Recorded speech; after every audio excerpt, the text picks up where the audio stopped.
Buenas noches, queridos amigos. Viernes en la radio. Estamos hasta la medianoche y ustedes saben que nuestro oficio es este de barajar sonidos y silencios. Es de el trabajar y a veces maltratar la palabra y el sonido de la palabra. En este caso con mi resfrío que hace su trabajo para que yo maltrate el sonido de las palabras. Estamos en la esquina de Newell y en este punto de la noche suelen confluir algunos amigos y amigas que trabajan pero seriamente con la palabra. Creo que fue el viejo Emerson, aquel que dijo que el lenguaje es poesía fosilizada. Trabajamos con esa materia. Y esa es la materia de Liliana Bodoc. Usted la conoce, no hace falta demasiadas presentaciones. La escritora mendocina que vamos a recibir en este momento. Liliana, ¿cómo te va? Buenas noches. Hola, muy buenas noches. ¿Cómo estás? Bien, muy bien. ¿Nos escuchás bien? Los escucho perfectamente, sí. Bueno, perfecto. Estamos encantados con la nota que has publicado en puracultura.com.ar, que se llama La palabra y la honra, y que ha sido motivo también de este llamado. Parece que la herramienta esencial del escritor, la palabra, el sonido de la palabra, la mano sobre el papel para decir la palabra, es algo que nunca se termina de pensar y repensar, afortunadamente, ¿no? Así es. Bueno, yo creo que es la gran deuda, y ni siquiera es una deuda, digo, es la tarea constante, pensar la palabra, pensar el lenguaje. Vos decías recién pensar cómo la maltratamos, y no tiene que ver con el resfrío, sino con cosas mucho más graves. Cómo la vaciamos de contenido, cómo la rifamos, cómo le faltamos el respeto, entonces digo, me parece que es una tarea permanente en la educación, en el hogar, en la sociedad toda, ¿no? Pensar la palabra que nos constituye.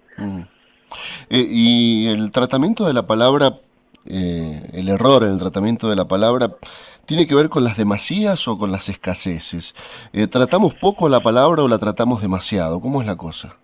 Mira, a ver, a mí me parece que hay un poco de las dos cosas, pero yo te diría que hay como básicamente un problema muy severo que tiene que ver con que el lenguaje ha pasado a ser ya no una herramienta, un vector de comunicación, sino puro ejercicio de poder.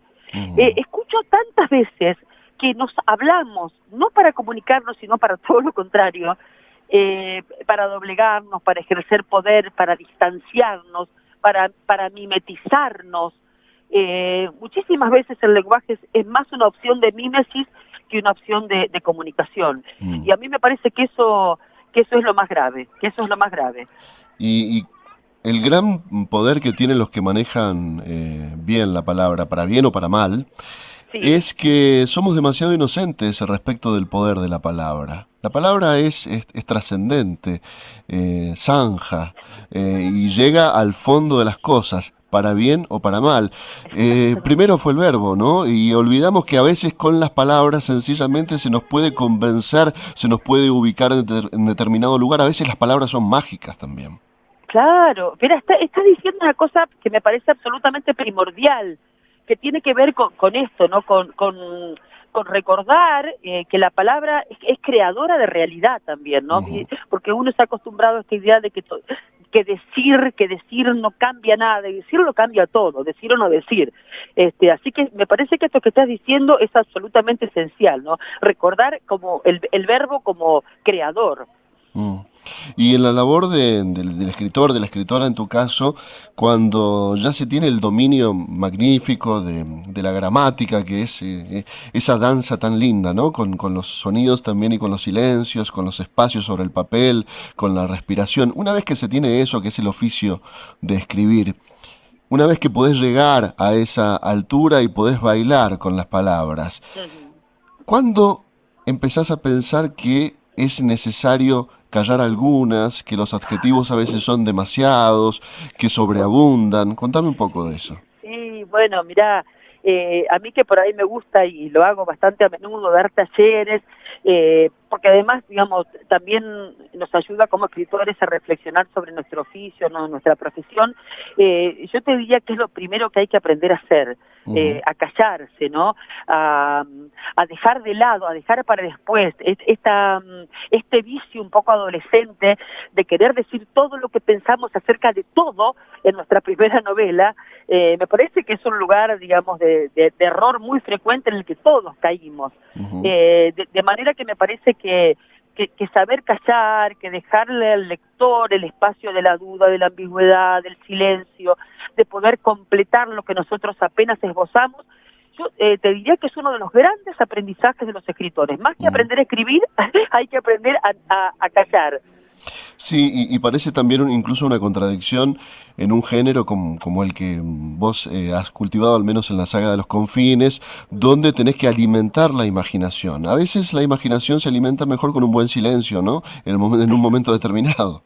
Pero definitivamente, y esto que vos decís, a veces yo lo digo en los talleres, no importa que escribamos una novela o un haiku o una saga de 7 tomos, ninguna palabra tiene que estar de más.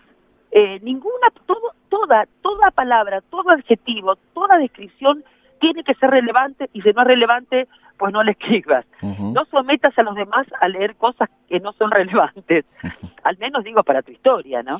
Sí, y si pensamos, vos sabés que estoy mirando la nota que escribiste para Pura Cultura, La Palabra y la Honra, y estoy viendo la importancia que le das a la palabra poética, y también pienso en que, bueno, las grandes culturas, tanto de Oriente como de Occidente, se han fundado sobre un puñado de palabras, ¿no? El Viejo Testamento, el Corán, el Nuevo Testamento. Pues bien, ¿no? Nos olvidamos de eso, ¿no? También el poder sugestivo que tiene la creación de una cultura a partir de lo que alguien puede escribir, ¿no? 114 suras del Corán, por ejemplo, entre otras tantas cosas. Exactamente. ¿Y sabes qué? Si uno se pone a pensar, digo, poco, digamos, a cuento de lo que vos decís, y si uno se pone a cotejar y a comparar, ni siquiera son palabras tan diferentes. ¿Viste que hay un puñado de palabras fundacionales que además siguen siendo fértiles, siguen siendo necesarias, maravillosas, y son un puñado, constituyen culturas enteras? ¿Y la palabra es el sonido de la palabra o qué otra cosa es? Bueno, sí. Yo creo que claramente la palabra es su música, y es un símbolo en un punto, ¿no? Digo, toda palabra, además de denotar alguna cuestión específica, un objeto, un sentimiento, es un símbolo básicamente, un símbolo y una música, diría yo. ¿Cómo podemos hacer, Liliana Bodoc, le decimos a la audiencia de Radio Newell que estamos conversando con la escritora Liliana Bodoc? A veces yo pienso que estoy en los medios de comunicación hace varios años ya, y también juego y tengo a mi favor ese capital que es la fe poética de la audiencia, de los oyentes, no solamente cuando se trata de poesía, sino en cualquier otro ámbito, ¿no? De la realidad o de la irrealidad. Podemos pintar de cualquier color lo que nos venga en gana, y si lo decimos con el poder de la palabra de este lado, pues parece que tiene cierta verosimilitud. ¿Cómo podemos, me pongo ahora también del otro lado, porque yo todo el tiempo también estoy del otro lado, de los oyentes, o de los lectores, o de los televidentes, cómo podemos entrenar las cabezas y los espíritus para ser menos vulnerables a todo eso? Sí, bueno, mirá, aprovecho y recomiendo un libro maravilloso que se llama Poética de lo Sagrado, porque me vino así a la cabeza clarísimamente cuando vos hablaste de esto, incluso de las leyes de la imaginación, incluso de cómo no tenemos derecho a imaginar y a decir de una manera caótica, porque hay un otro que de alguna manera nos exige también el rigor y la ley. Eso lo dice muy bien, mucho mejor que esto que digo yo ahora, Adolfo Colombres en su libro Poética de lo Sagrado, y tiene muchísimo que ver con esto que vos acabás de decir, y que lo recomiendo así, como fervorosamente. Me parece que es un libro maravilloso para entender suerte Del antropólogo argentino, ¿no? Exactamente. Que ha estado aquí en este programa más de una vez. Bueno, qué suerte que tuviste, porque es un maestro. Pero realmente. Te digo una cosa, esto que vos decís, él habla mucho de la prisa, digamos, de la prisa, del apuro con el que vivimos, con el que comunicamos, con el que escuchamos, y la prisa que claramente anula el sentido crítico. Eso es un poco esto que vos decís, ¿no? Entonces digo, también como hay un tiempo que la palabra necesita para pasarnos por adentro, para que podamos aceptarla o no, digo, esto que vos decís me parece que tiene mucho que ver con los tiempos que vivimos. Y cuando vos relees, no sé si relees, si tenés esa costumbre, ¿no? De ir sobre la obra ya publicada o sobre lo ya trabajado, ¿no? Nos pasa en un nivel mucho más modesto a los que hacemos radio, escribimos algún cuentito ligero por ahí y vamos a ello, ¿no? Vemos que cuando empezamos a manejar las palabras, tanto en la oralidad como en la escritura, en determinados momentos de la vida tenemos distinto aire, ¿no? Si podemos pensar incluso también en una gimnasia de la gramática. ¿Vos cómo pensás, cómo sentís que ha ido cambiando eso a lo largo de tu vida? Bueno, pero absolutamente, porque uno además va entendiendo en este oficio que vos también conocés muy bien, que es el de decir y el de escribir, que hay como, a ver, por decirlo de alguna manera, como una tabla de cálculos auxiliares. ¿Te acordás de lo que hacemos en la escuela al costado del cuaderno? Claro. Porque uno en este oficio está como acostumbrado o como queriendo que todo salga de una. No estamos acostumbrados al entrenamiento, que por ahí está acostumbrado un músico, está acostumbrado un bailarín. Nosotros queremos escribir y que salga exactamente el libro que un día va a ser editado y va a ser premio Nobel, dentro de lo posible. Claro. Entonces digo, esto que vos decís de trabajar con la tabla de cálculos auxiliares, de probar, de equivocarse, de jugar, de escribir cosas que no van a servir nunca absolutamente para nada. Eso uno lo va aprendiendo como una obligación, digamos, si no quiere también anquilosarse, ¿no? Y empezar a repetirse.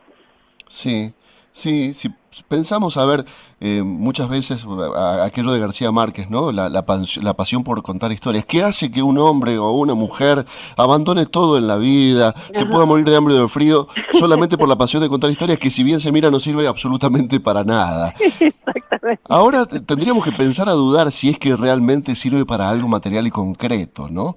El hecho de la escritura, y se sale de ese Parnaso, de ese Olimpo, donde las cosas suceden o dejan de suceder más allá de nuestra voluntad y por obra y gracia de las palabras. Imagínate que las palabras fuesen más concretas, ¿no? Que pudiésemos amontonarlas y venderlas por gramos o por kilos.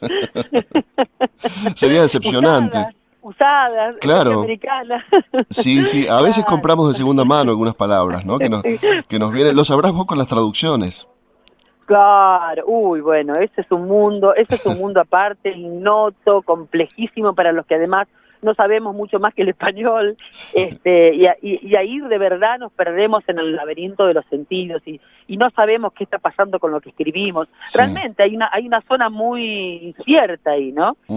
Y ahí te dejás que la obra haga lo suyo, que el traductor tenga una inspiración por su parte, ¿no? Sencillamente. Sí, mira, a ver, y te voy a ser absolutamente sincera, sí. Incluso más allá de lo que a mí me pudiera parecerme ideal o no, la realidad editorial es que eso termina funcionando así, funcionando así. ¿Es eso o si no te gusta, sí, bueno, no lo traducimos? Muy bien. Esa es la realidad. Liliana, te agradezco estos minutos de charla y le recomendamos a la gente que vaya a toda tu obra y a esta nota tan linda que se llama La Palabra y la Honra, que está en puracultura.com.ar. Yo les agradezco enormemente esta conversación. Bueno, muchísimas gracias. Hasta pronto. Hasta luego. Chao. Bueno, la escritora mendocina, mundialmente conocida, Liliana Bodoc, abriendo la esquina de Niwil.